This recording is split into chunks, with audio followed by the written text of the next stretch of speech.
31, entre educación de educación compensatoria en 68, servicios sociales en 40, la dependencia en 6 millones.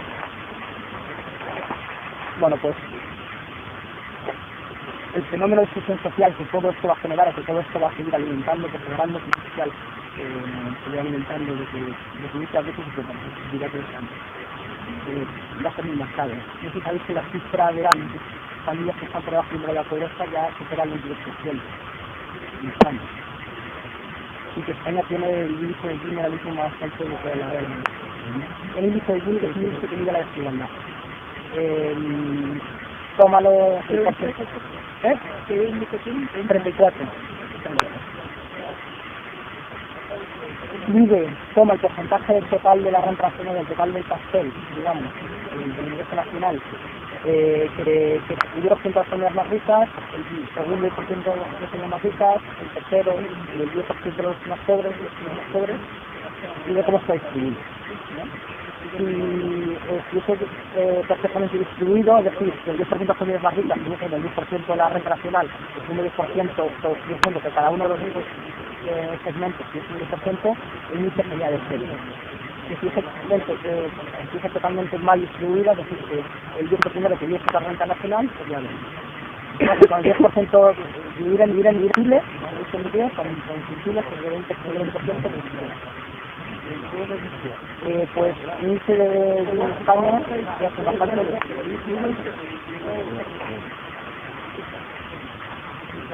Sí, entonces, como os decía, lo que son es que se dice que si se pretende hacer creer, que no se pretende hacer creer que se recorta para acabar con el ciclo vicioso de los intereses, en realidad lo que está haciendo es alimentar ese ciclo vicioso. Cuanto más se recorta, más se la economía.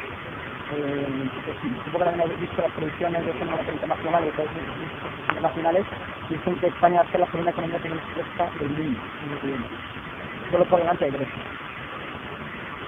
Cuanto más caída del PIB, aunque sea simplemente por una cuestión contable de que el porcentaje, lo que supone la deuda y los intereses se calcula sobre el PIB, entonces si el numerador se mantenga constante, si el denominador disminuye, el porcentaje sobre el PIB intentar cumplir el objetivo del déficit, que era de un 4%, que por ejemplo el año pasado, en 2011, el objetivo del déficit era del 6%, y en realidad lo que se alcanzó es un déficit del 8,9%. Porque estas medidas no están pensadas para eso.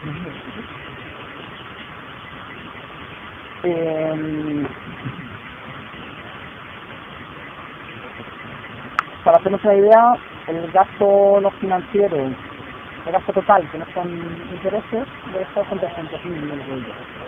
O sea que lo que está pagando intereses es ya más de un 10%.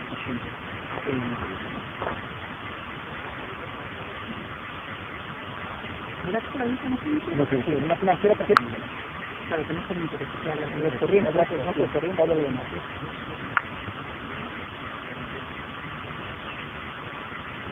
Entonces, eso es de recorte. No, eso es gasto total, eso es gasto total. Todo lo va a gastar el Estado. Y aparte de eso, por el otro lado, por el lado de los ingresos, realmente se está financiando simplemente el pago de intereses a base de implementar sobre todo los impuestos indirectos, que son impuestos reversibles. Es decir, que no paga más si más tienes, sino que todos pagamos igual en la misma manera. Es el incremento de los ingresos es un 90%. Por otra parte es totalmente irreal, porque está basado en unas previsiones de crecimiento que no están a cumplir. Y que de hecho los impuestos indirectos también son medidas que contraen.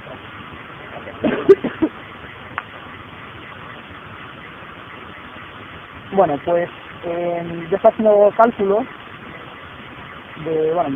esperando varios cálculos que se han hecho de las diferentes medidas de rescate a la banca que ha habido a lo largo de los últimos años, y tomando en cuenta un cálculo que ha habido que va a haber, que es todo lo que se ha metido a través del PROP, pues, lo que se metió en Caja Castilla-La Mancha, en la Caja de Mediterráneo, en Bankia, todo lo que va a suponer el rescate que va a venir de la Unión Europea, lo que se metió de los de coste son unos 10.000 millones, lo que va a venir del rescate de la Unión Europea, va a una línea de crédito de 100.000 millones, que el Estado va a poder pagar hasta 6 millones de euros.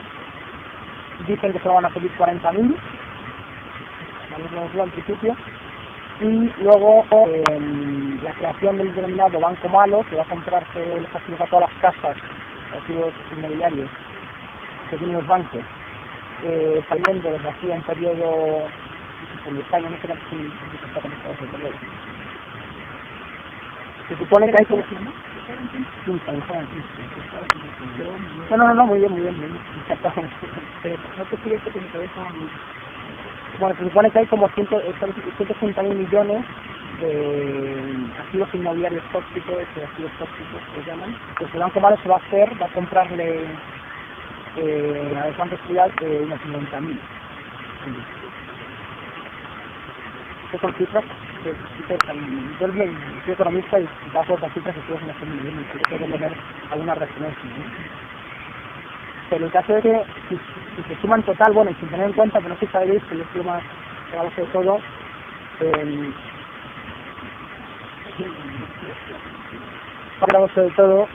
que ahora mismo el Banco Europeo está prestando dinero a la banca privada a tipos de interés entre el 1 y el 1,1%. El Banco Central Europeo, por estatuto, tiene prohibido prestar directamente de precios. Cuando ha salido en la ayuda de los estados, ha sido comprando deuda, dando deuda en el mercado financiero, digamos. Pero tiene prohibido prestar directamente a los gobiernos. En vez de prestar a los gobiernos, lo que está haciendo es prestar a la banca con la excusa de que la banca tiene que sanearse y cuando se sanee va a canalizar el crédito hacia las familias y las empresas y hacia la economía.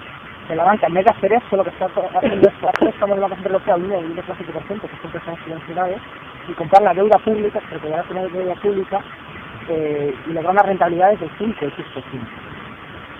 Se están alimentando todo este ciclo de contracción, endeudamiento, pago de intereses, mayor endeudamiento, mayores recortes, mayor contracción, mayor endeudamiento, mayor pago. La banca española en agosto, en términos netos, había llegado a tomar del Banco Central Europeo 388.000 euros.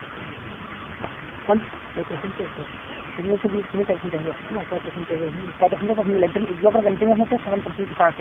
Si le quitan lo que habían devuelto, ¿es el bruto? Sí, el bruto puede ser 400.000.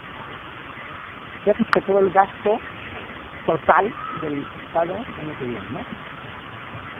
Bueno, pues incluso si tener en cuenta este endeudamiento subvencionado con la banca privada, los 400.000 o 388.000 ahora mismo, eso era española. No se cuentan todos los otros, el resto de bancos, alemanes, franceses, holandeses, finlandeses, el resto de la Unión Europea, que también están tomando y también están comprando. Deuda española, griega, portuguesa, italiana, belga.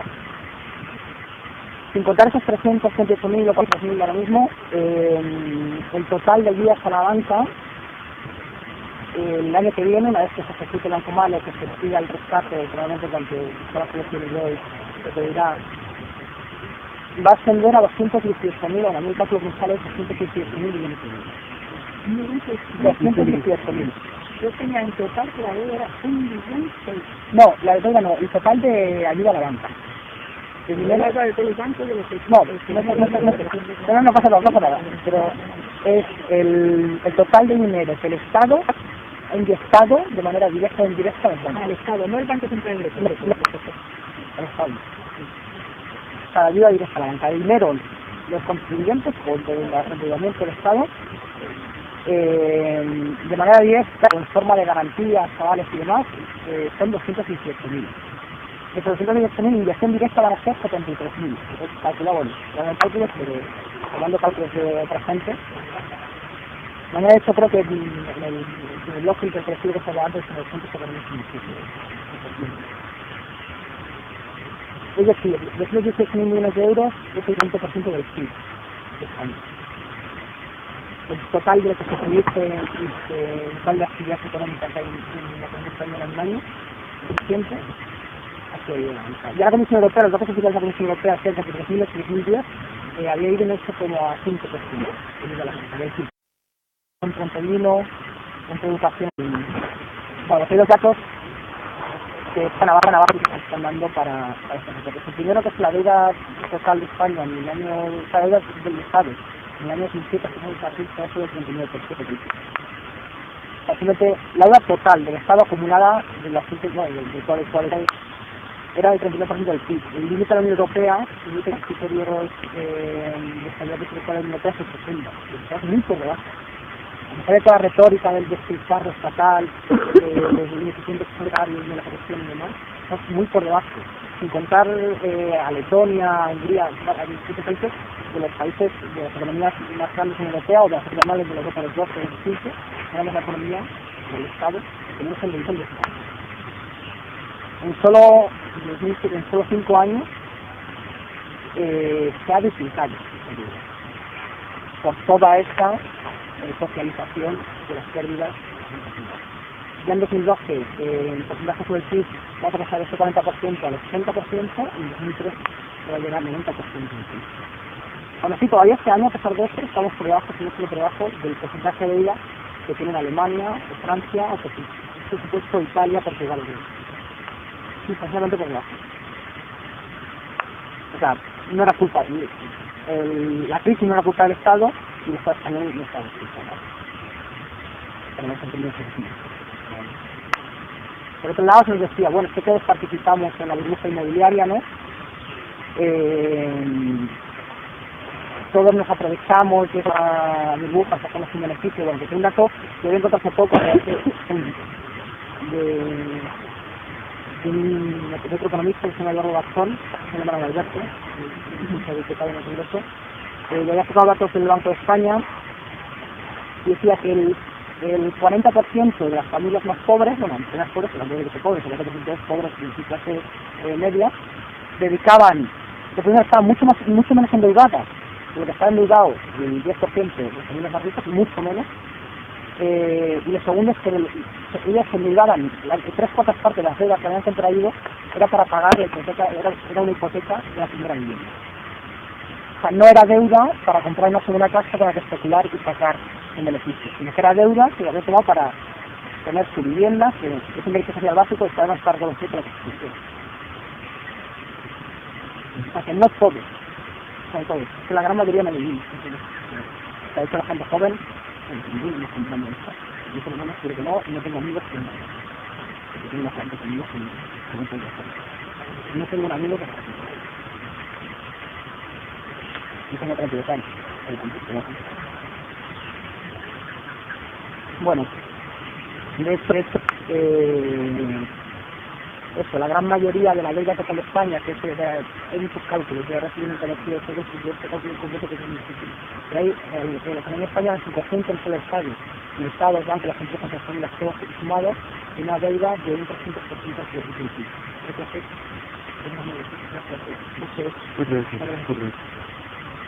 Por ese total, el Estado solo era un 20%, las familias eran un 40% y la de bancos y empresas un 60%.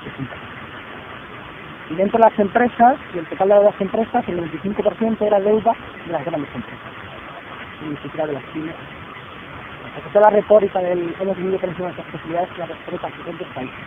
Nos quiere hacer, quiere justificar que todos carguemos con una y las pérdidas y las pérdidas. Y que lo hagamos después de que los beneficios en su vista que son las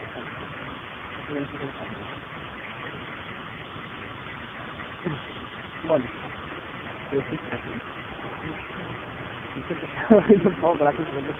estuve recopilando el otro día para tratarla. Que nadie presupuesto. Sí, el área de presupuesto. La verdad es que me parecen tan cuando digo que ya son una idea realmente.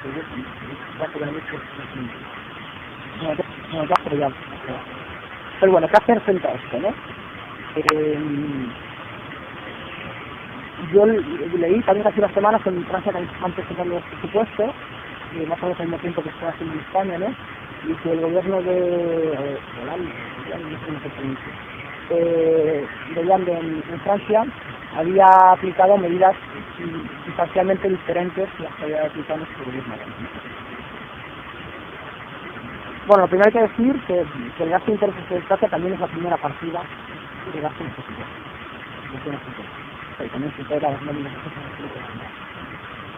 Pero para poder cuadrar las cuentas y poder hacer frente a esos intereses, el gobierno del Partido Socialista francés solo había recurrido, entre comillas, lo de solo, era un recorte, o sea, el total de recortes que se habían hecho, el total de recortes y incremento de impuestos que se habían hecho, solo un tercio de lo que se había recogido para pagar intereses y pagar la deuda era recorte del gasto público. Es algo sustancialmente diferente. De hecho, la mayor parte del ajuste en Francia se está poniendo en marcha, con incrementos de impuestos y incrementos relativamente progresivos de los impuestos, incrementos de impuestos a las grandes fortunas, a las empresas y a las internacionales, ¿no? A tres medidas. Lo primero, los rendimientos del capital mobiliario, que son los rendimientos de las acciones, los rendimientos de las cuentas que dan los intereses que le da el banco a quien tiene su cuenta, o el mete dinero en como inversión. Bien sabéis que aquí en el IRPF solo se paga como un 21% por esos rendimientos.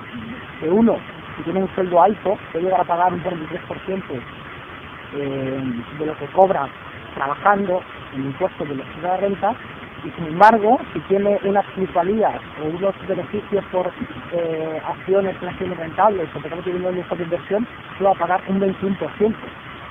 Que es, no sé si lo sabéis, pero es una cosa que me parece más flagrante que lo que ha habido una modificación en enero que han implementado un poquitín la progresividad. ¿A cuánto? Del 21 hasta el 20 antes que se No. ¿El primer año marginal? El primer año marginal. Eso estaba en Chile. Los datos también, los datos me encantan, por eso te quiero decir. Sí, es verdad, sí, se me olvida. Bueno, en todo caso es solo para, si no me equivoco, es solo los rendimientos que se han logrado en un año. O sea, si compras unas acciones y las vendes el mismo año, sí que se mete en la escala general de impuestos, ¿no? Pero si no, sigue siendo flexible. Pero la modificación del mes de enero, de este año en el que se modifica la regla del impuesto de la renta y se reintroduce elementos de progresividad y aplicación de la renta del capital. No llegan a equipararse las tarifas aplicables a las rentas del trabajo, a las del capital, pero sí ha habido una cierta mejora desde la perspectiva de introducir elementos de progresividad en la aplicación de la renta del capital.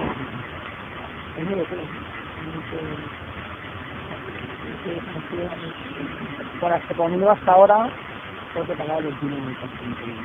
Y yo creo que ahora, verás que se genera en más de un año, cuando se paga en Francia lo que se ha hecho es ir más allá, 10 millones de euros, y los rendimientos de capital van a tributar en el baremo general. Es decir, que si uno tiene 1 millón de euros que está creando en bolsa, pues pagará el tipo máximo, que si no equivoco las veces lo han subido al 75%, sí, para las rentas mayores de 1 millón de euros, pagan hasta el 75%.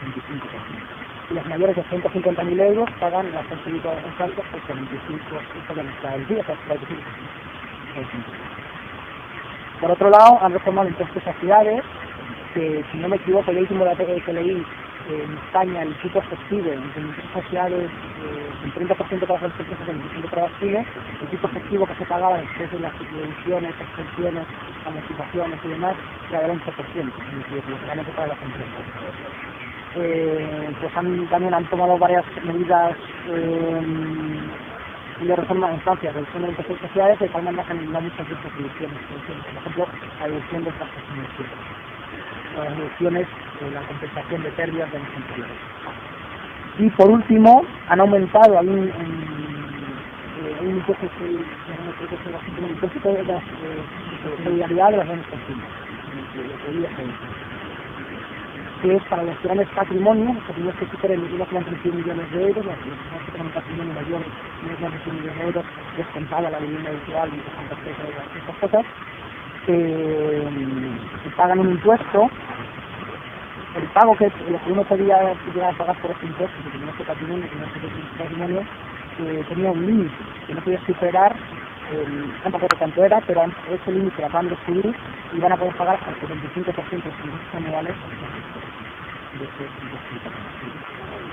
Bueno, pues todas estas medidas han permitido que los recortes en sanidad y educación hayan sido menores, no que no hayan existido, pero que hayan sido menores, que de hecho de todos los fondos que se están sacando para poder hacer frente a la deuda y los intereses, creo que se tenga entonces, bueno, yo después de todas estas cifras, lo que tenía un poco a plantear aquí, para aquí con nosotros y nosotros,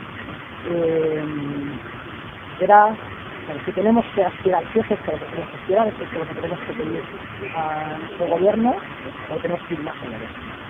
Simplemente queremos otro ajuste es posible, podríamos decir, pasando la frase esta eslogan de otro mundo es posible, ¿no?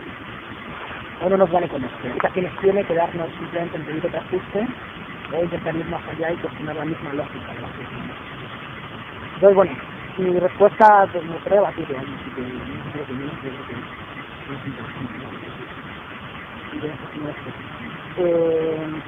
para mí la respuesta es que no.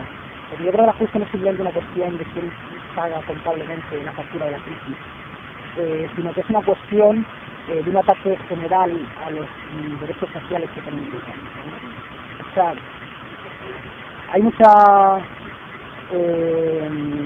economistas en la economía académica, tenemos muchos debates, ¿no? Y muchas veces yo creo que damos demasiada importancia a las opiniones, a las ideologías o a las teorías que defienden los economistas, ¿no? Hay grandes debates entre los monetaristas, bueno, los neoliberales, digamos, y los keynesianos, que es una sociedad de investigación de la economía, y como que unos acusan a otros de que son minutos, ¿no? Y sobre todo acusan a los neoliberales de, bueno, es que no estoy dando cuenta de que con estas medidas lo que hay que hacer es que la economía se contraiga más, que tardemos más en salir de la crisis, ¿no? Lo que hay que hacer es meter, bueno, pues el Estado se tiene que poner a meter gasto público en la contra para reactivar, ¿no? Y cuanto más se reactive, cuando más crezca, menor será la carga de intereses y la carga de deuda, ¿no? Parece que es un debate simplemente académico y la gente realmente, bueno, lo toman así y tienen razón para tomarse en serio porque se está buscando muchas cosas en esos debates. Pero ya en ese momento me doy cuenta de que no es una cuestión de miopía, no es una cuestión de que los economistas neoliberales no se den cuenta tanto de que tienen una capacidad intelectual que muchos de ellos me admira, porque es ¿no? Y economía y es una cuestión de que hay intereses muy serios, y de que el dejar, o sea, eso puede sonar un poco a teoría conspiranoica, la verdad, pero yo creo que no es así. El dejar que la economía se contraiga, el dejar esa espiral, pues que es evidente. Es que los asesores de los gobiernos saben de sobre lo que va a pasar. Tenemos una experiencia que se dando muchísimas distancias, y esperemos que yo me voy a equivocar y las que vivimos está mucho menos de lo que creo, es la experiencia de los años 30, la crisis de los años 30, bueno, la crisis del crack del 29, ya es una crisis mucho mayor, igual que estamos la crisis del crack del 29, que no sabemos de eso.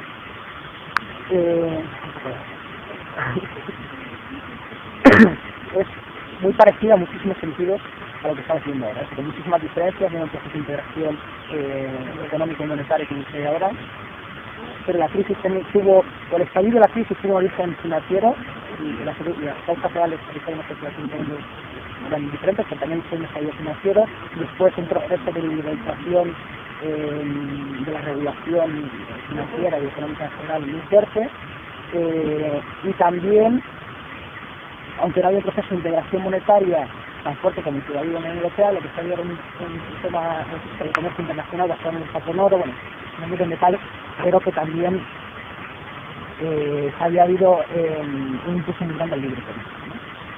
Entonces se vino abajo en los 30 y se vio clarísimamente que fue un error nada más tener la crisis, los diseños económicos, sobre todo en Estados Unidos, que fue todas medidas de contracción económica, ¿no? Y esto lo saben de sobra los economistas académicos, los premios Nobel, los asesores de los gobiernos y todo el mundo lo sabe.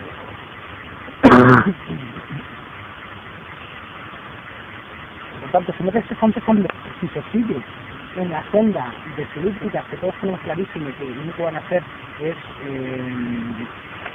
ahondar en la caída de la economía, es porque hay un objetivo detrás de eso. Yo el objetivo que veo, que no me gustaría que fuera muy conspiranoico, pero es intensificar el ajuste salarial.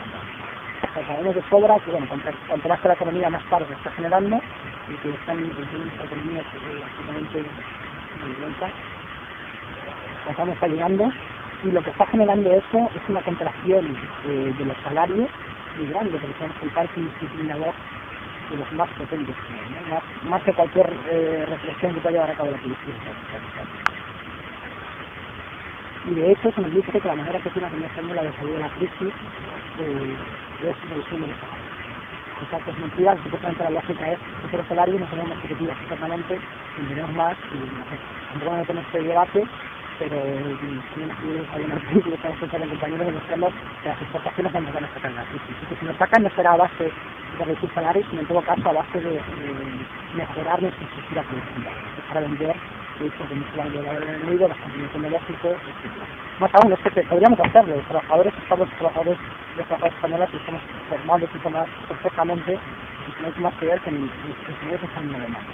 Y si no producimos, pero si no en Alemania son 1% de la capacidad técnica. Esto lo que está haciendo los empresariales, deben establecer la ciudad de canalizar el dinero de la banca, y hacer el gobierno para incentivar estos procesos. Bueno, pues se nos dice que bajando salarios se va a recuperar la economía, se va a recuperar las prestaciones y la competitividad, y poner la economía y esto también está. Bajando salarios lo que único que se hace es recuperar la rentabilidad de las empresas, que es uno de los objetivos básicos que se tiene que hacer. Por otro lado, tenemos que dejar de ver, yo creo, las medidas que recorte el gasto público, el gasto social, en educación, sanidad, dependencia, etcétera, como simplemente medidas injustas. Creo que no son, son medidas evidentemente injustas con todo lo que estoy diciendo, ¿no? Que se esté recortando 40 millones de euros en prestaciones que son básicas a la sociedad para pagar 38.000 millones a los mercados financieros, para pagar 38.000 millones en intereses a los mercados financieros, es algo absolutamente difícil, ¿no? Pero yo creo que va mucho más allá. Yo creo que hay una lógica detrás de ello, y tampoco creo que es conspiranoico, pero creo que hay una lógica muy clara detrás de ello, que se reporta para deteriorar, porque se sabe que el deterioro es el primer paso para poder justificar la planificación. Los servicios públicos, en concreto la sanidad y la educación, que son los pocos servicios que todavía tienen en medios públicos, son muy diversos, son unos sectores de negocio altamente diversos para un empresariado. Y los recortes yo creo que no simplemente que no se sepa recortar los servicios, o que tienen un fin que va mucho más allá de que la factura política, de la factura central de la crisis la pagamos todos. Es una crisis en el sentido de poder acabar abriendo ese negocio altamente rentable. En general, por tanto, lo decía antes, yo creo que no es una cuestión simplemente de pedir que se tomen otras medidas, que por supuesto hay que pedirlo, porque además son perfectamente factibles, falta voluntad política o voluntad social, un poco de democracia. Y yo creo que hay que gestionar las soluciones de la gestión. Bueno, no sé cómo lo tenemos que tocar más, pero porque prefiero que piensen en una ciudad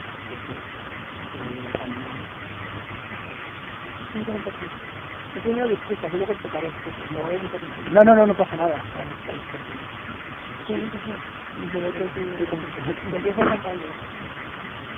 Comentar de lo que se ha abierto la charla, pero los Cisneros, que es una economista que participó en la editorial de la deuda de saber. Que tiene que ser el camino, la editorial de la deuda y la pasará en la no es algo perfectamente factible, sí, creo que se hace más importante. Esto casi la primera. ¿Todavía se guarda la niña? No. Esto.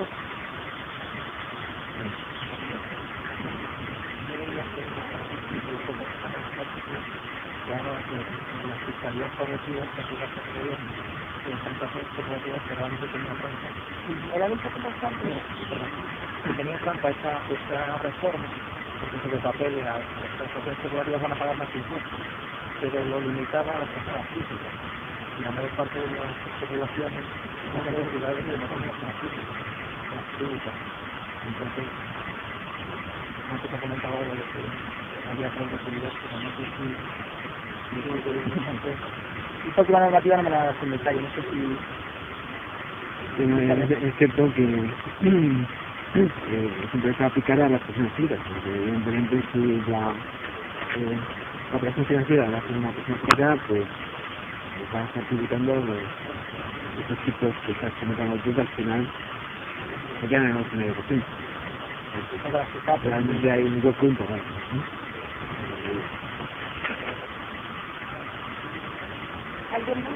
Hay una duda, si me una gran pregunta así, que lo he tenido hasta hace poco, ya he visto que ocurre, que cuando pide un préstamo el Estado, la que pide un préstamo, por ejemplo, que vaya a la cuenta de la universidad. Era como, vamos a ver. Ahora no lo tengo muy claro, acabas tú de comentar que incluir, lo voy a hacer por esto, que no creía que iba al déficit, cuando el Estado presta. Cuando el Estado presta es un gasto, ¿no? Sí. O sea, cuando el Estado presta, ¿por qué va el déficit? Bueno, a no ser que se claro, vale, el problema es que ese préstamo tiene que ser financiado de alguna manera. Si el Estado tiene déficit, para poder prestar, por ejemplo, las ciencias de investigación, tiene que pedir prestado primero. Originalmente eso era un buen negocio porque los Estados supuestamente se confía más en ellos, que ahora todo de lo que tradicionalmente tienen, pagan intereses más bajos, pero en el contexto actual se están pagando intereses más bajos. Sí, lo digo porque no se me metía en la cabeza, por ejemplo, van a intentar hacer un banco público en Andalucía, que bueno, piensan que no llegará a ser banco público porque tienen que darle el permiso al Banco de España y van a hacer una especie de banco pequeñito como puedan, y en la Junta de Andalucía les iba a dejar 150.000, creo que 150.000 millones. Entonces, ¿qué se iba al déficit? Y los muchos aprobados. Entonces, seguramente es un préstamo. Las cuotas del Estado son diferentes a las cuotas de las empresas. Cuando las empresas prestan, va a su activo, no va a sus gastos, no sé si es calidad empresarial, pero en el Estado es diferente. Vale, era el detalle que no sabía y que efectivamente todo el vuelta del cine se cuenta ejemplo y simplemente los organizativos. ¿Cómo es posible que un gobierno de 64 años quiera privatizar para 30 años? O sea, que privatiza los 4 años del gobierno. Nos puede dejar de condicionar a los gobiernos siguientes esa privatización. Sí, bueno, y si se hace, deberíamos exigir a los gobiernos siguientes que vuelvan a socializar. Pero lo que no exigir es que la privatización son simplemente los 4 años que el gobierno. Porque no la sacan, porque es lo que estoy indicando. A ver, un poco al hilo del planteamiento que hacía nuestro compañero de decir, bueno, una de las medidas que tenemos que plantear es evitar la deuda, saber el origen de esa deuda, calificarla en la que sea, injusta y bueno, planteando luego qué hacemos con ella. Alguien dice no pagar, yo matizaría, no se plantea que pero bueno, yo lo que sucedería o plantearía una idea que yo creo que surge de leer el periódico esta mañana. Yo no sé si... ¿El deporte? Pues digo, mata partido de policía. No. Es más bien el millonario estadounidense que cazó el barco es asesor de Romney. Es lo visto que se ha embarcado en el puerto de Accra el buque escuela de la Armada Argentina. Es una historia totalmente de película. La razón es, o el motivo es, que un fondo de inversión calificado de buitre, gestionado por ese millonario estadounidense, había comprado 300 millones de euros de bonos del Estado argentino a un precio pues muy reducido por las dificultades o la imposibilidad de cobrar el importe de esos bonos que tiene su origen en la situación de la crisis del Estado argentino.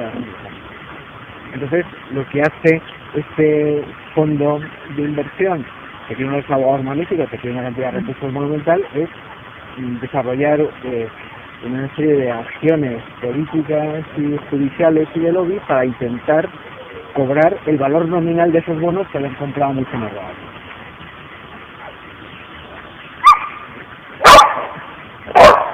Lo que ha conseguido, o lo que los abogados de este fondo especulativo han conseguido de un juez neoyorquino, es una orden de embargo de, cuando se enteran de que el barco escuela argentino iba a hacer un periplo para formar a sus marinos a lo largo del mundo, una vuelta al mundo, una vez que hace el espacio norteamericano, se enteran de que va a atracar en Accra y entienden que hay una relación judicial, de convenios de relaciones judiciales suficientes entre Estados Unidos y el gobierno de ese país para conseguir el embargo del barco, cosa que se ha hecho efectiva hace poco. Entonces, cuando se empieza a analizar, bueno, ¿quién es este fondo de inversión que ha adquirido estos bonos y que se dedica a tener una rentabilidad muy fuerte de la inversión de los fondos, la inversión de recursos financieros en la compra de deuda soberana de los estados? Por resulta que es un fondo de inversión que está domiciliado en las Islas Caimán y que gestiona este millonario asesor de Roma. Entonces la siguiente pregunta es: ¿quiénes son? ¿De quién es el dinero que se invierte a través de este fondo especulativo? ¿Quiénes son los clientes del fondo que se asienta en las Islas Caimán, que es una jurisdicción que se caracteriza por la ausencia de transparencia, porque no facilita información de quién realiza operaciones ahí? Difícilmente se puede pensar que el dinero que se ha invertido a través de este vehículo, de este fondo de inversión, sea dinero con origen transparente, que se haya pagado impuestos en el país donde se ha generado. No sé si también recordáis una noticia de hace un par de meses de que el fiscal de Nueva York ha procesado a los responsables de la media docena de fondos especulativos más importantes asentados en Nueva York, precisamente porque se han utilizado para canalizar dinero que había escapado al control fiscal. Están imputados los principales directivos de esos fondos, ex-fondos. Desde esa perspectiva, yo creo que una idea que nos podemos plantear, elaborarla un poquito, sería hacer una auditoría de los mercados. Es decir, propugnar unas normas de transparencia sobre los mercados.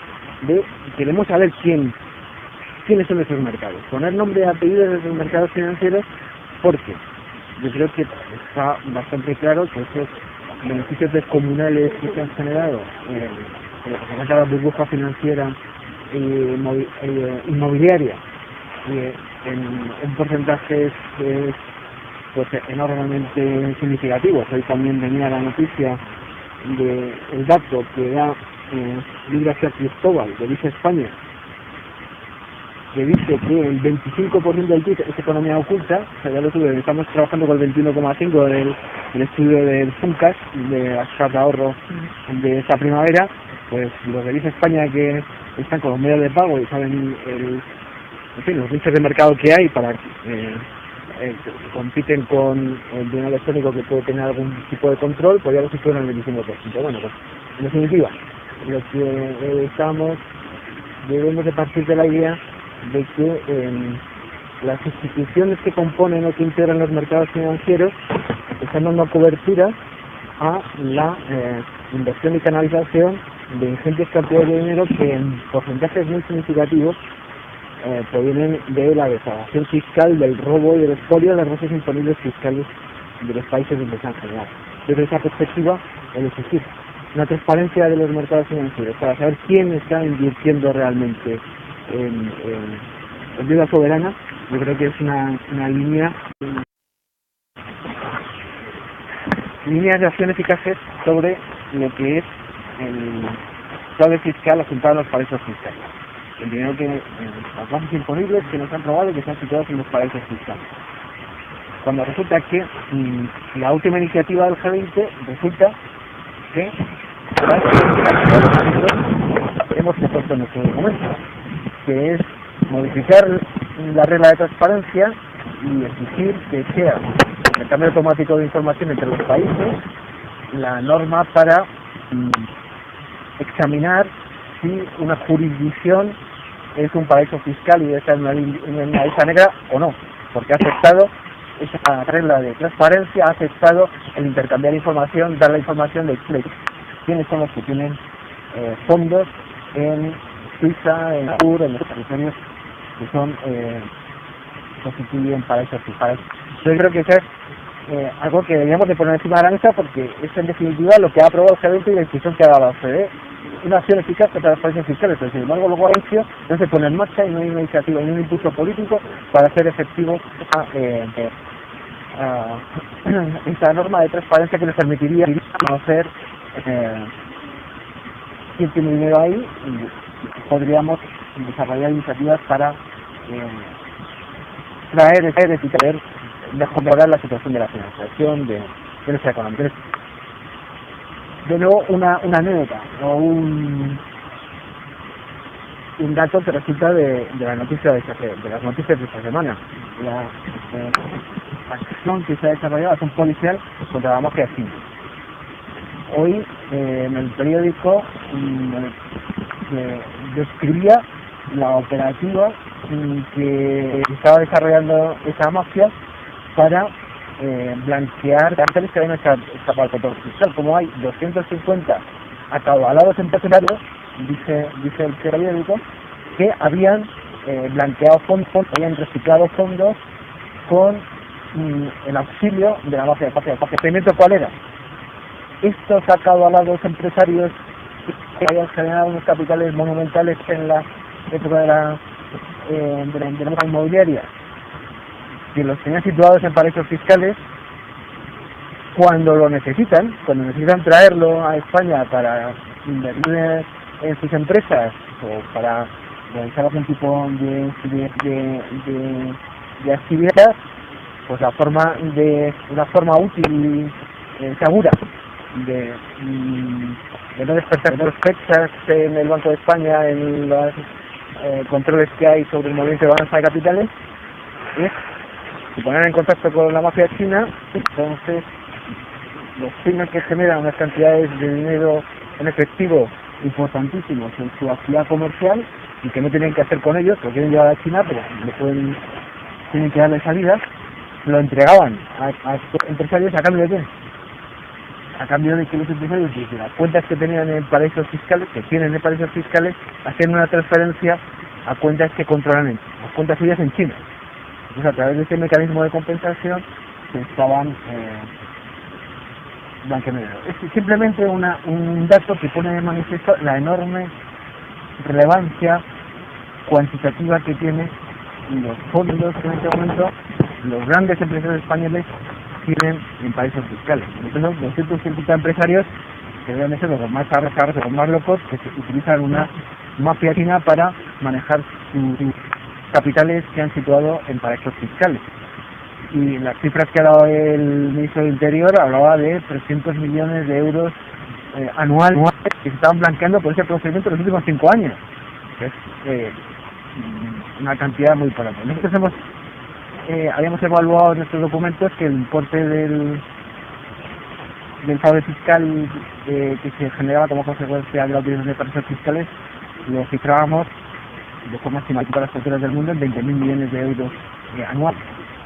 Con lo que, si comparamos esa cifra con las cifras que has comentado tú de desequilibrios que tenemos, si se desarrollase una acción eficiente en esa línea, pues está claro que podríamos mejorar de una forma significativa lo que es la situación de la financiación legal. Y terminaría con la cuestión filosófica que has planteado, que es muy sugestiva, pero a mí siempre con los pelos de punta, que es cuando decimos, bueno, es que tenemos que cambiar la filosofía y la lógica del sistema. Mi planteamiento es quizá más pragmático, en el sentido de decir, bueno, vamos a ver cómo se ha repartido el coste del ajuste, y vamos a procurar que se reparte de otra forma y que recaiga más sobre quien más tiene y quien más ha contribuido a la situación en la que estamos como consecuencia de las actividades especulativas sin control y de fraude de impuestos. Entonces, la pregunta es, bueno, y esa diferente lógica, partimos de, a mí, como eslogan, en una manifestación, es decir, no debemos, no pagamos, me parece fantástico, porque introduce un elemento de reflexión sobre el origen de la deuda, y al hacer la auditoría de la deuda me parece importantísimo para señalar el origen de la situación de déficit en la que nos encontramos y que tenemos que cerrar con ella. ¿Quién es el culpable de esa situación? Que no somos nosotros, ¿no? Son ellos los culpables. Pero cuando el siguiente paso es que no pagamos, joder, tenemos una diferencia entre gastos e ingresos. Necesitamos mantener el estado social con el gasto que ello comporta. Y los ingresos que en este momento tenemos, joder, son los que tenemos. Que podemos incrementarlos con las medidas de los franceses, instrumentando y poniendo en marcha una acción política mucho más potente y mucho más eficaz contra los paraísos fiscales y recaudar muchísimo dinero de esa forma. Pero eso es una línea de trabajo y una pelea larga y costosa y muy difícil. Entonces, a partir de ahí, no nos cerraríamos las fuentes de financiación. ¿Cómo podríamos funcionar? Sí, ¿por qué no financiamos? La cuestión clave es cambiar el proyecto de la introducción. Es una cuestión, evidentemente, práctica. Es que es una cuestión clave. Es que lo que no puede ocurrir es que tengamos un Banco Central Europeo que no financie cuando hay unas necesidades sociales básicas y totalmente auténticas emergencias sociales que se están viendo. No puede ser que el Banco Central Europeo esté buscando al 1% a la programa, pero que esa es la excusa para tener la inflación del préstamo no se espera en el ese es el origen, en realidad, la crisis de la deuda del Banco Central Europeo, o sea, las normas por las que se rige su constitución, digamos, ¿no? En la que tienen prohibido que está directamente al Estado. Si el Banco Central Europeo está directamente al Estado, no tiene nada.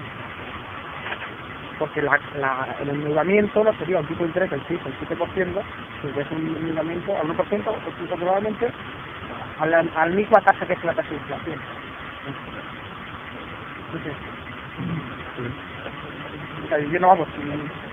Y yo, bueno, en lo de cuando me refería a ir más allá de la lógica de la justa, me refería a cuestiones de que si conocemos cuál ha sido el origen de esta crisis, de que sabemos que no es ni la primera y sobre todo no va a ser la última, de que es un históricos clarísimos, lo de que hay que cuestionar la lógica del sistema también en cuestiones súper concretas. Creo que también hay que exigirlo, que no podemos salir de aquí al mismo lugar donde... Entonces, para mí la medida inicial, el problema inicial, aparte de todas estas cuestiones de luchar contra países fiscales, de luchar contra el fraude fiscal en general y contra el dinero negro, de cambiar todo lo más europeo, es volver a desarrollar o volver a socializar el sector financiero. Voy a socializar el sector financiero como primer paso, yo creo, para empezar a tratar de tomar control también público de lo que está productivo. Público, hay muchísimas maneras, mecanismos, porque si no, dentro de 20 años tenemos otra crisis, porque el capitalismo funciona así. El capitalismo funciona así. Entonces, si salimos de aquí, bueno, la verdad es que demasiado que estamos resistiendo a lo que está el mundo, y bueno, a veces con palabras con amigos hay mucha gente que tiene mucho pesimismo, ¿no? Sobre la que está cayendo y no hacemos nada. Bueno, yo creo que de donde veníamos, de la despolitización total que tenía nuestra sociedad hace 5 años, a cosas como esta, un amigo del gobierno un hablando de economía, un montón de gente que la mayoría no son economistas, parece un muy positivo. Pero hay que impulsar, o sea, en los momentos críticos es cuando se logran los cambios. Si dejamos pasar esta oportunidad, aparte de que tragaremos con unas posturas muy grandes, dentro de empezar 30 años, bueno, que yo a ver, bueno, pues la línea que ha abierto Luis, yo estoy de acuerdo con toda esa hay que pasar por la que me parece realmente fundamental, el los paraísos fiscales y un control una socialización de los mercados financieros total. O sea, yo creo que es verdad que ahí está el eje del mal y el eje del todo. Pero me parece que por esto que diga la OCDE o que en el G20, o sea, yo creo que son cosas populistas, pero que luego los estados no tienen absolutamente, ya no ninguna voluntad política, sino que realmente es que los intereses financieros están yendo por el otro camino.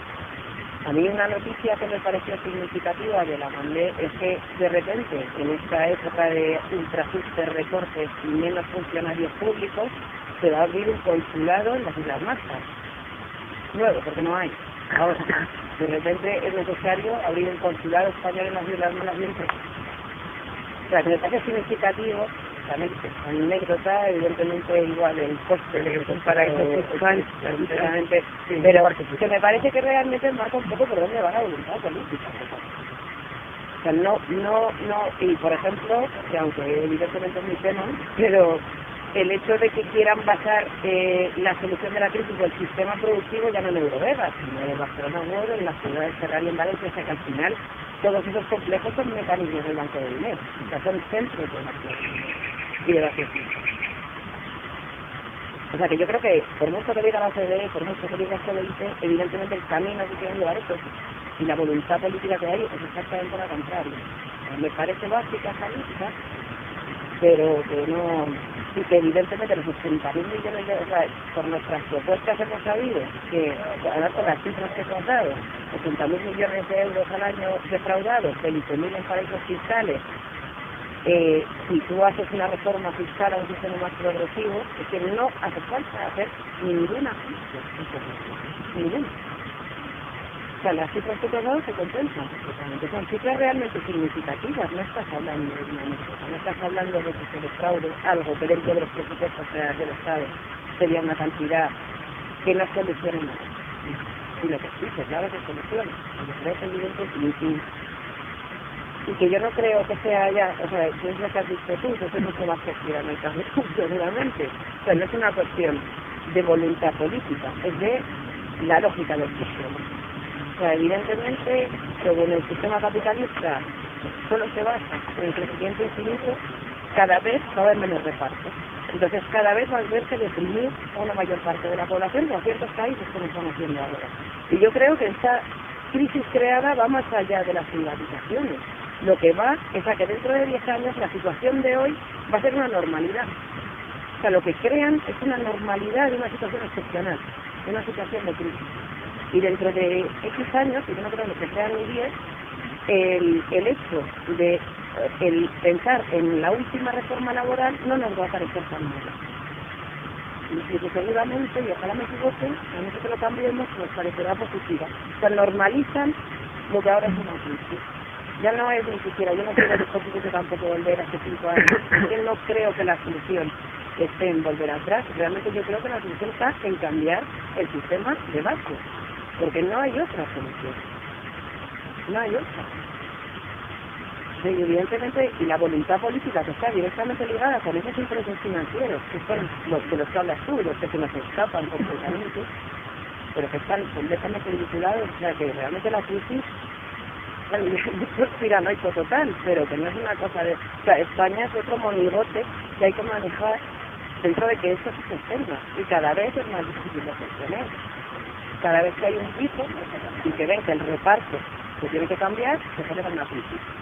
El reparto cambia y se crea una normalidad, y estaremos otros 10 años que ya estaremos un poquito más abajo, la gran mayoría, pero que ya normalizaremos como la situación que hay. O sea, no se va a pasar la crisis porque de repente se va a solucionar, se va a pasar la crisis porque se va a normalizar.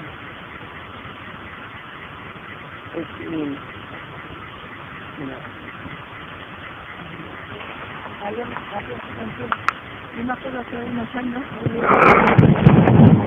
se hablaba de los paraísos fiscales, también la esquemática María. Las causas, pues no vamos a llegar a buen puesto. El tema es cómo, el camino. Y si no hay una mayoría concienciada, no podemos hacer nada. Entonces, y luego, pues, a ver con las estrategias cómo es donde enfocamos la fuerza, porque luego yo estoy y mucha gente estamos por una banca pública, pero el tema es cómo llegamos a eso. Si podemos ir avanzando algo, bueno, tendremos que hacer las dos cosas, avanzando, convenciendo, hasta que, no lo sé. El tema es que en concreto, ¿dónde centramos, cómo lo hacemos?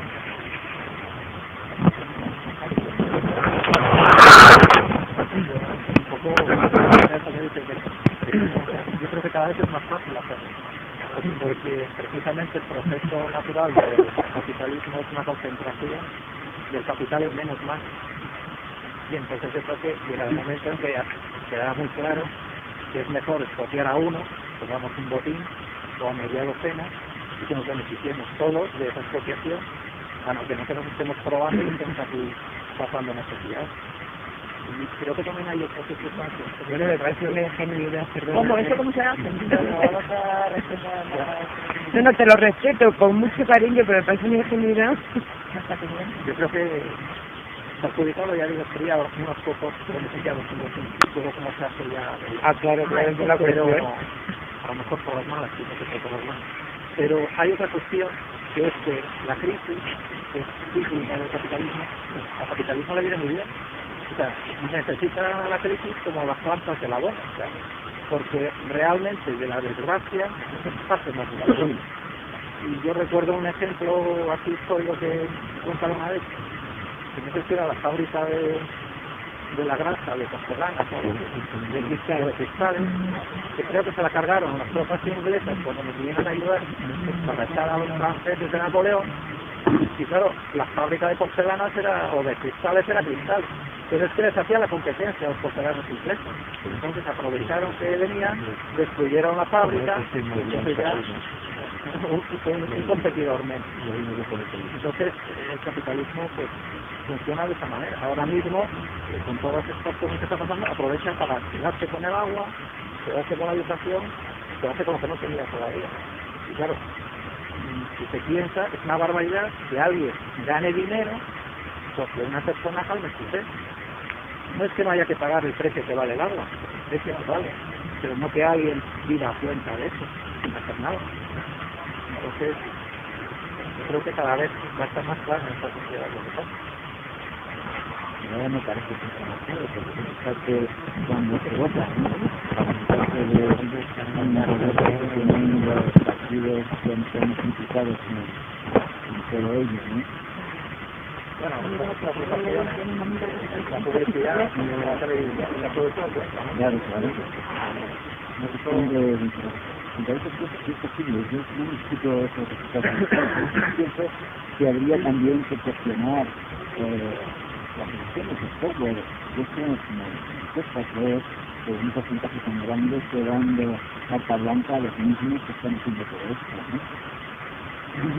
En Venezuela les han obligado a que en las elecciones de una comisión que tiene que ver con la expresión de parte para certificar que está en los software y tal. Aquí no se cuestiona esto. Sí, bueno, que en cualquier caso es fundamental una labor de información. Esto que organiza la Asamblea de Economía, intentar propagarlo de Vamos a ver, perdón un momentito la cosa, vamos a ver. Estamos ante un enemigo que tiene todo. Claro. Y es que, con todo respeto, con muchos católicos, o sea, no podemos comunicar. Es que hoy proponer, voy a ser educado, proponer una banca pública, o sea, cuando lo que han hecho es desprestigiar a las cajas de ahorros por más gestionadas y hacer convertir en banco y poner a toda la opinión pública en contra de las cajas de ahorros para justificar la banca pública, pues es lo que debiera hacer, es justo, pero estamos estrellados. El tema del agua, están también haciendo propaganda de marketing y tal, denigrando el público que está más gestionado, que no es siempre privados, y tenemos que luchar contra una intervención en todos los medios de comunicación, de que lo público es ineficiente, es despilfarro, es derroche. Tenemos que luchar contra ellos.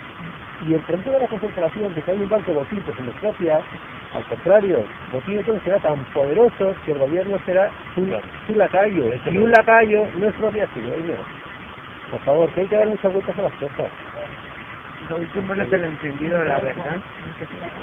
Que a Botín, que ha dicho que nada más quedará uno, quedará Botín, y entonces quedará, como el capitalismo tiene el monopolio, pues quedará uno. Quedará solamente Botín, ha dicho. Les procuramos a Botín y ya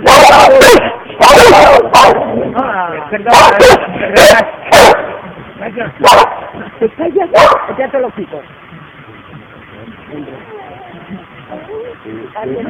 Yo creo que antes de crear una banca pública hay que poner un estado. Además,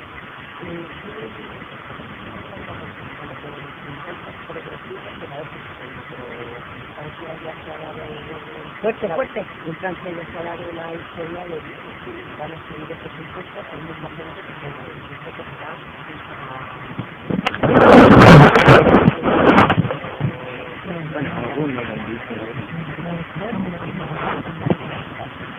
yo creo que también, pero que yo creo que hace pero estas declaraciones de los ejércitos que salen de Francia también son parte de pero hay que ver cuántos realmente se van y los que se van cuánta pérdida es, no compensa que los que se queden. Yo, sobre eso, aquí en España, también hemos asistido a un proceso nominal de deslocalización de ricos fuera de España. Estoy hablando de personas físicas que dicen que viven en Suiza o que viven en el Reino Unido, porque en el Reino Unido hay un sistema de tributación muy favorable para quienes no están viviendo allí, que pueden tributar exclusivamente por las rentas que obtienen en el Reino Unido, pero no por las que obtienen en el extranjero, siempre que no las introduzcan en el Reino Unido, con lo que sale muy bien declararse residente en el Reino Unido. Pero cuando se ha empezado a chequear si estas personalidades o estos personas acaudaladas realmente estaban viviendo en Suiza o en el Reino Unido, pues se ha puesto de manifiesto que no es cierto. Nada más hay que pensar en Arantxa Sánchez Vicario, por ejemplo, que decía que vivía en Andorra, pues es que a nadie se le pasa por la imaginación que teniendo unas relaciones sociales y familiares en Barcelona, te vayas a vivir a Andorra la Vella por cuestiones fiscales. Aparentas que te vas a vivir a Andorra la Vella y dejar de tributar aquí. Y se ha demostrado, hay unas líneas de acción muy eficaces por parte de la Hacienda Pública para poner de manifiesto esa simulación de la residencia en Suiza o en el Reino Unido. Y luego, por otra parte, en esa misma línea de pensamiento, Warren Buffett ha dicho que ningún inversor que tenga una oportunidad de beneficio va a dejar de realizar el negocio porque tenga que pagar impuestos por el beneficio.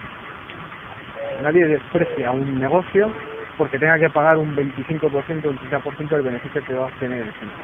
O sea que realmente esos son argumentos que se utilizan para situarse en una mejor posición, pero la realidad nos dice que a generar conciencia política y social, pero probablemente es una cosa que compartís todos. Esas listas son otra parte de esto lo están haciendo y además van como el caballo de la tira, ¿no? Ahora con una gran velocidad es lo que es la hierba.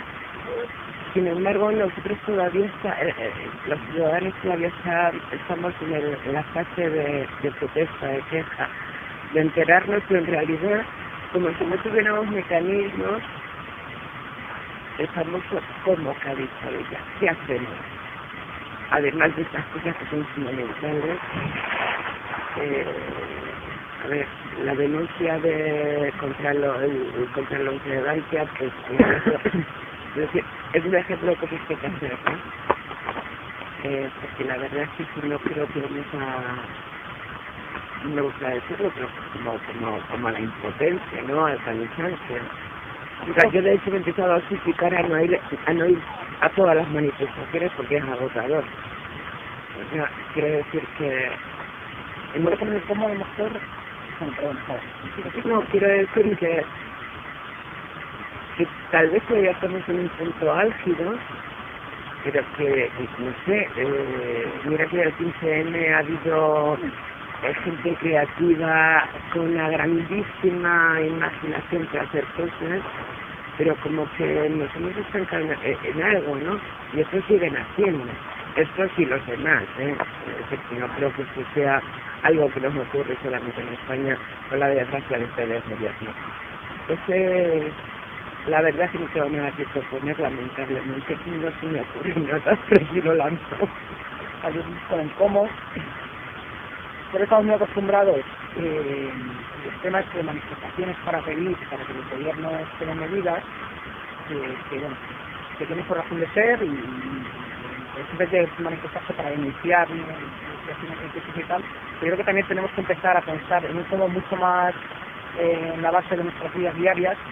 Y también, o sea, hay una parte de la crítica al sector público que tiene cierta razón, que toda la consultación al final acaba siendo que desde donde se gestiona hasta las personas que utilizamos estos servicios públicos, son muchas problemáticas.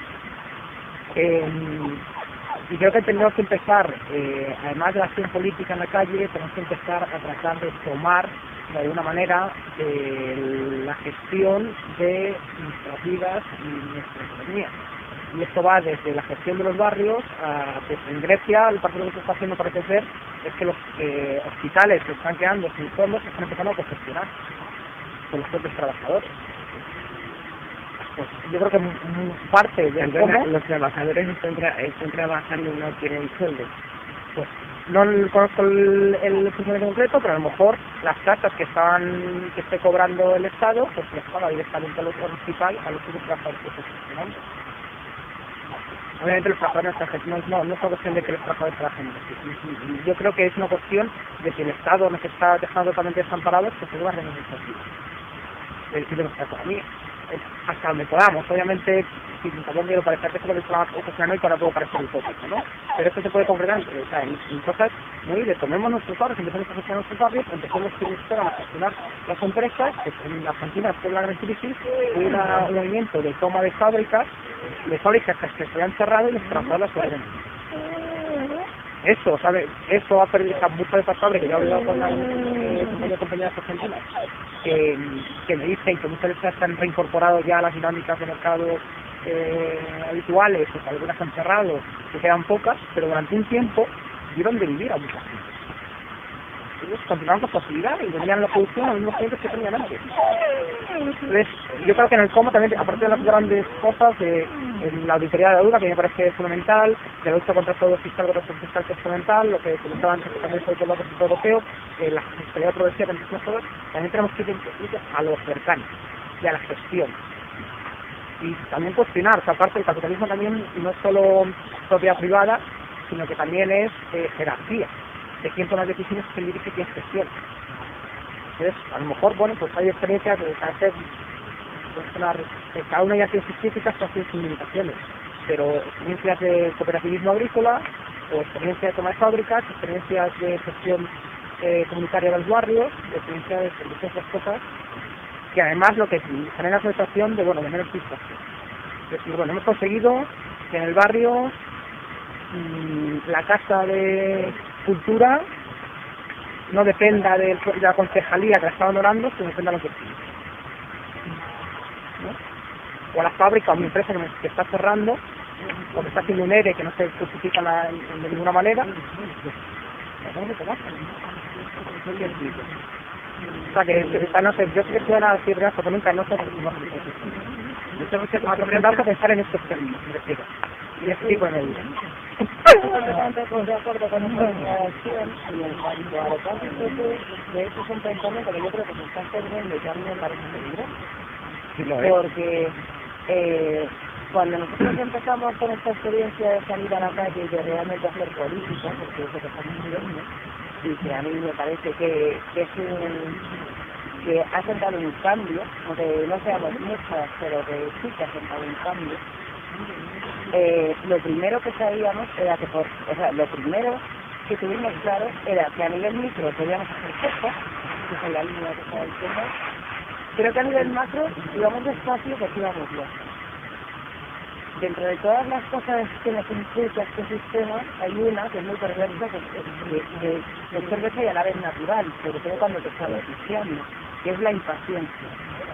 Y yo creo que aunque muchas veces es necesario, o sea, aunque muchas veces es inevitable, que a mí también me sucede, me parece impaciente, me parece que no consigues nada, porque no consigues nada a nivel macro. Pero porque eso va a llevar muchísimos años de trabajo. Muchísimos años. O sea, yo cuando me metí en esto sabía, ojalá, pero vamos, sabía que en un año, oye, pues seguramente iba a estar peor. Peor en un sentido, mejor en el sentido de que estamos haciendo política y de que hay cosas que tienes que contentar con eso. Pero yo creo que esa impaciencia también es muy generada, o sea, está generada también por el sistema. Y caemos todos en la impaciencia que al final es lo que nos moviliza. Y es lo que nos va a llevar otra vez a todos y a todas y lo que ha llevado a mucha gente a su casa. Entonces, ¿cómo compensas esta impaciencia? Con cosas a nivel cotidiano, cambiando tu vida, cambiando la gestión de tu vida, viendo que puedes cambiar cosas a nivel cotidiano. Y sabiendo y siendo consciente de que para que haya un cambio a un nivel más macro, tiene que pasar mucho tiempo. Y tiene que ser mucho tiempo de trabajo constante. Y no estaremos los mismos, pero que siempre hay alguien. Yo creo que... Sí. No, pero es hay que pensar que este tipo de cuestiones, o sea, cualquier sistema, cualquier cambio que quieras hacer, evidentemente es lento. Yo igual no lo veo. Pero no quiere decir que tenga que dejar de trabajar en ello. Y muy rápido, igual que la compañía decía antes, la cuestión de las privatizaciones, ¿no? Las acciones se hacen irreversibles, ¿no? Que es una privatización y ya se privatiza una privatización para siempre. Pues ese tipo de conquistas también a veces pueden llegar a ser irreversibles. Se tarda mucho, pero tomar espacios y socializarlos, tomar, pues bueno, pues la distribución de productos agrícolas entre consumidores y productores, las fábricas, los barrios, tomar las relaciones sociales, autogestionarlos, no son conquistas que luego tardan en Y luego la experiencia del hospital que comentabas en Grecia, que me podrían explicar aquí, lo que hicieron, o sea, a ver, no es que no ganaran un sueldo, realmente lo que hacían fue un grupo de médicos, de enfermeros, de trabajadores de la salud, debido a los recortes brutales que ha habido en Grecia en servicios sanitarios y de que un gran porcentaje enorme que aquí de la población ha quedado desatendido, lo que hicieron fue un hospital que quedó vacío, que se llama recortes, que fueron vaciando hospitales, porque también había recortes en la inversión hospitalaria. En su tiempo libre abrieron el hospital, hicieron una autogestión tal que demostraron que no hacía falta ni siquiera una gran inyección de recursos, porque además es lo que nos dijeron. O sea, aquí el CAS, el grupo que hay de la sanidad, les dijo que si necesitaban que les mandaran dinero o material, y dijeron que no necesitaban nada, que necesitaban personal, más gente que se involucrara, pero que realmente la autogestión de ese hospital había sido un éxito. Y aquí ya hay grupos de médicos que están intentando, por lo menos dando los primeros pasos para hacer lo mismo para las personas sin papeles que puedan hacer algo. Al final esto se basa en solidaridad. No es una cuestión de que tú no tengas un dinero para gestionar tu vida o que tú renuncies a todo por no solidario.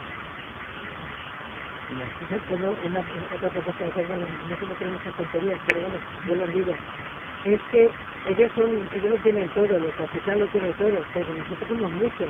Nosotros podemos boicotear, y podemos boicotear a los bancos que sabemos que son los más mafiosos, y podemos boicotear a las empresas que están detrás de toda esta gente mafiosa que conocemos, y empezar a hacer listas y que la gente empiece a no comprar, a no ir, a no usar nada de todo eso, y yo creo que si eso se va extendiendo, puede ser muy eficaz.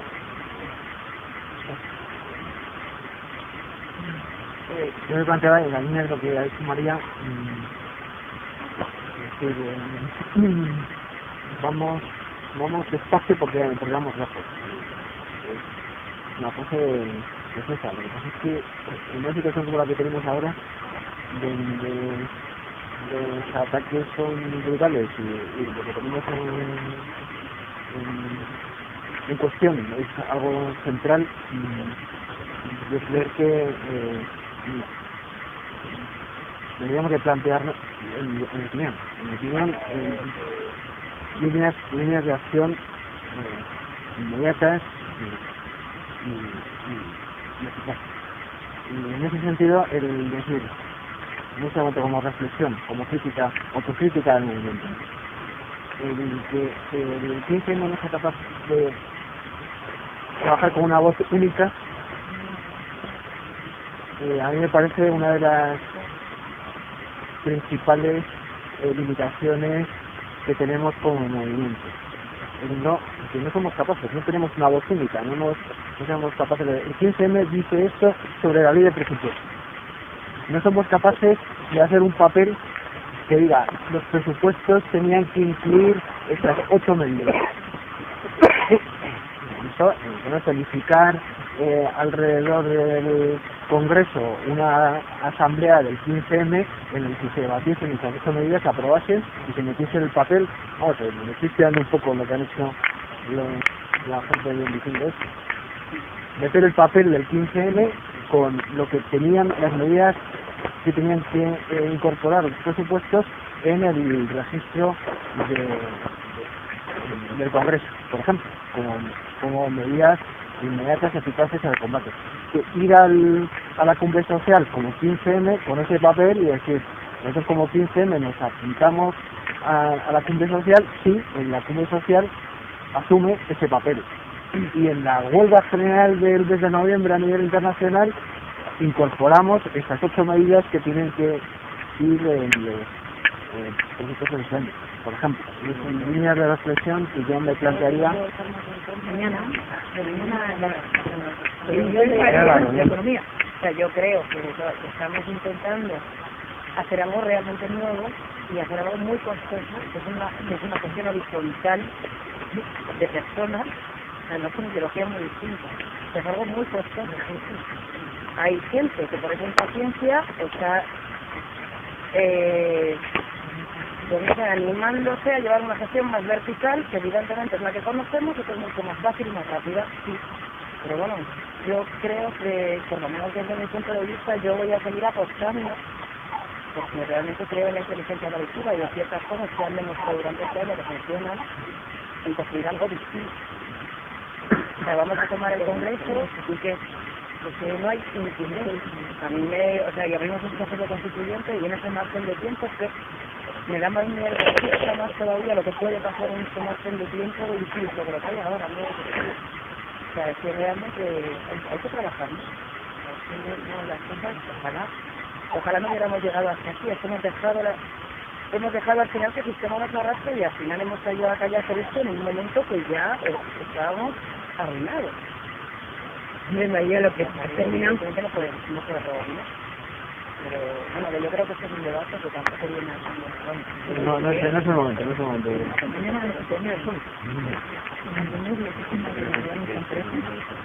Bueno, chicos, le damos por terminado, ¿queréis decir algo más? La semana que viene, como cambian la hora, pues cambiamos la hora. Yo os pregunto, el año pasado, bueno, seguramente, tengo confirmado, la semana que viene, seguramente los compañeros de la plataforma contra la privatización me están analizando de segunda, porque hay de los centros novedades que están avanzando en otra línea de trabajo, para que nos cuenten un poco. Y el 4 de noviembre, que es el siguiente, por fin vienen los compañeros de intervención social para hablarnos de la competencia y de la hora. El año pasado lo que hicimos, si recordáis, en esta época, justo con el cambio de hora, lo que hicimos fue cambiar a las 4 de la tarde, que se estaba de temperatura bien, hasta finales de noviembre que lo cambiamos a la mañana. ¿Os parece bien que hagamos lo mismo este año? Que lo cambiemos a las 4 de la tarde hasta que llegue el invierno y nos vayamos al fiesta de música. Lo digo porque normalmente hasta que entra el invierno el fiesta de música está todo el día con bien pasado. Puedes ponerlo por la mañana, ¿no? Es que por la mañana hay foro y luego hay música. Es muy agradable lo que es, pero a las 4 parece todo el día todo bien. Sí, llegamos aquí a las 4 venimos bien, entonces. ¿Sabes por qué ya hacemos? Vale. No, pero no me preguntaba sobre lo que estamos hablando. Lo que quería que no era trabajar a nivel micro que había comentado el compañero de trabajar a nivel micro de proyectos de autogestión, pues el tema sé cómo se podría hacer a través de medios de puta como es una sonda de cultura sociales o de otras vías. Sí, los mecanismos. Yo conozco unos cuantos, pero hay algunos que son directamente de educación, pero hay mecanismos de cooperativas, que son simplemente de trabajadores, o cooperativas de trabajadores y consumidores, por ejemplo, o mecanismos de autogestión de los barrios o las asambleas. Yo creo que depende del caso completo. O sea, hay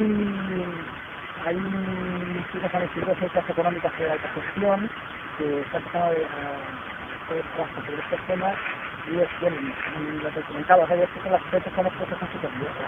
En Argentina trabajadores como en las fábricas que se han cerrado y supongo que funcionaban de manera, bueno, realmente no, algunos que funcionan de manera asamblearia, otros mantenían ciertas jerarquías en tiempo las decisiones y puede haber muchísimos modelos. Aquí ya hace tiempo que existe el cooperativismo agroecológico que junta a productores, a trabajadores del campo, a consumidores. Entonces, entre todos se deciden pues, desde qué se produce, a cómo se reparte y nada, ¿no? Pues, y experiencia de autogestión de barrios no sé, pero supongo que la federación, la FRAUN, no es tan histórica importante. No sé, como que yo creo que hay muchas medidas que depende de... Hay muchos mecanismos que dependen. Es que la situación a veces es para una reivindicativa. Para como protesta contra la nueva justicia, la vacía y todo. Pero usted que las ropas también... No, lo que sería un complemento, ¿no? Los que se les ocupan Claro, sí, yo creo que la cuestión de que haya espacios que se ocupen o se autogestionen está muy bien, pero que sobre todo, me parece que lo más importante en este sentido que decíamos de ir a conquistar espacios secretos y el ámbito productivo. El ámbito productivo es que tenemos. Creo que esa es la clave. Incluso la banca. Los consumidores empiezan a entrar en la gestión de los bancos, la gestión de los gestionan las comunidades. En Argentina las fábricas que se ocuparon no las nacionalizadas. Yo creo que hay muchas, ¿no? Hay espacios que tenemos que exportar, ¿no? Hay prácticamente todo lleno de... Pero no era la de... ¿Qué hacías? ¿No? ¿En tu caso? Cerámica, esa fue nacionalizada. ¿Está nacionalizada? Sí. Yo creo que muchas de ellas continúan trabajadores y otras cuantas finalmente han sido compradas, se han cerrado, pero durante un tiempo siguen funcionando, porque eso el Estado en ese momento para los argentinos Sí, estaba, pero cuando llegaron los Kirchner, o sea, la de Sanón en concreto sí, porque estuvieron por aquí, yo me acuerdo, sí, la de Sanón sí, o sea, y me acuerdo que vi un activista que decía, bueno, pero es que en España no se podía hacer porque la Constitución española no permitiría una nacionalización de la fábrica y una colectivización de la fábrica. Y dijimos que era mentira, que no sé que sí que no permite igual que se cambie la Constitución para... No, pero en concreto eso no hace falta cambiarlo, eso sí lo permitiría. Yo creo que la Constitución del 78. Porque en este caso... un dinero que dice medio justo. Sí. Por lo menos eso lo tenemos. El problema que tienen las fábricas argentinas es que siguen operando en un contexto de mercado, en un contexto de competencia brutal con las empresas capitalistas, ¿no? Entonces, la toma de fábricas es un primer paso que tiene que, yo creo que tiene que ir más allá, en el sentido de que en algún momento se tome control público, social sobre la economía, en general, la organización económica. Hay un tipo argentino que se llama La Vaca o algo así, que tiene página web y todo, que ha publicado libros sobre precisamente experiencias de ocupación de fábricas y tiene, digamos, el relato de ocupaciones de diferentes, no todas han acabado bien, digamos, pero algo así, y ahí cuentan un poco de historias que puede estar interesado o puede estar.